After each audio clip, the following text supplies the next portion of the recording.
I think the best thing to do is to get them involved with students, to get them to meet students on an individual one-to-one basis, whether those are student leaders or students that I happen to know because I've met them through other processes, just to get them engaged and get a sense of a personal relationship with one or two students on campus is something that works. Most governors have been students, but it may have been some time ago, and things have changed. And so it's important that we don't sort of just think about being a student in terms of when we were at university, but actually what it's like now. Boards need to work at being in touch with the experiences of students. So at my university, the University of Bedfordshire, we encourage governors to take part in shadowing schemes with students, to sit alongside a student and go through their daily experience.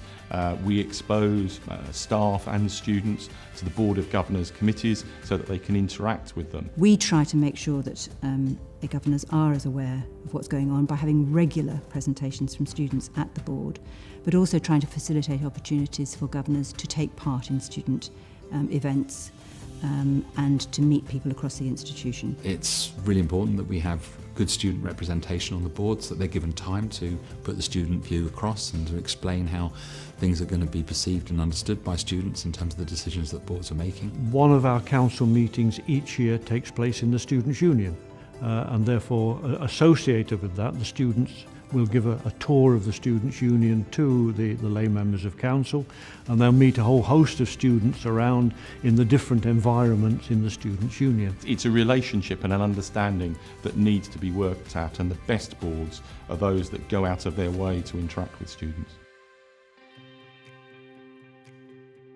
I think the main concern for students is that they want value for money. I think students put in a lot of time, effort, money towards their education, so they want to have a value to that. And it might not be a simplistic return of, a financial gain in getting a really good job. It's also about the time they spend in university and their experience, having a really good learning environment, excellent teaching. These are the things that really matter to students.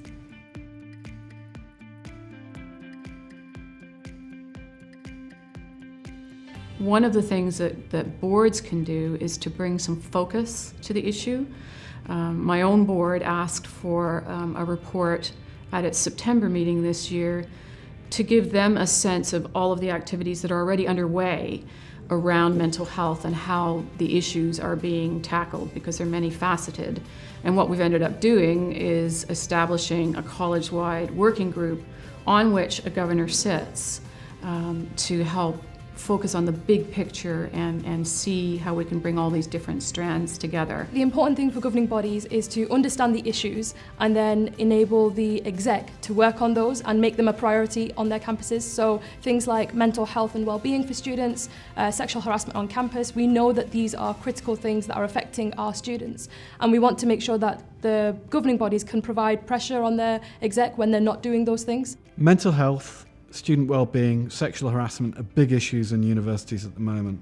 All universities are grappling with these issues and are developing strategies and policies for addressing them.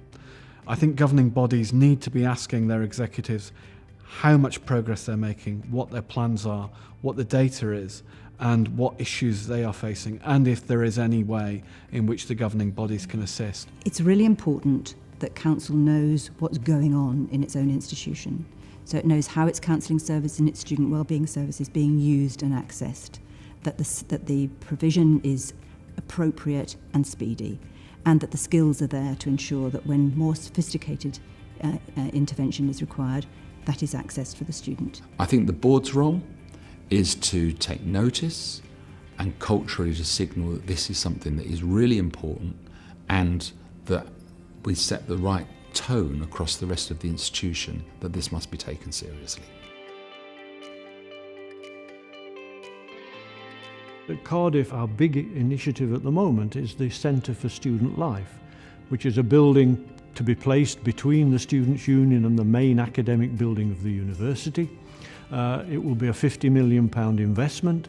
It will house all the facilities for students, a one-stop shop, if you like, for their support during their 3, 4, 5 years with us. The Students' Union at the University of Central Lancashire has a really positive campaign to tackle sexual harassment on campus, online harassment and hate crime reporting, and it's called Yes to Respect, and we're really fortunate we've got support from the university for that campaign as well. I think that's the gold standard really. Universities and students' unions need to work in partnership to ensure that the students' unions can deliver the campaign in a way that's engaging for students, and the university can back that students' union to make sure they're fully resourced for that.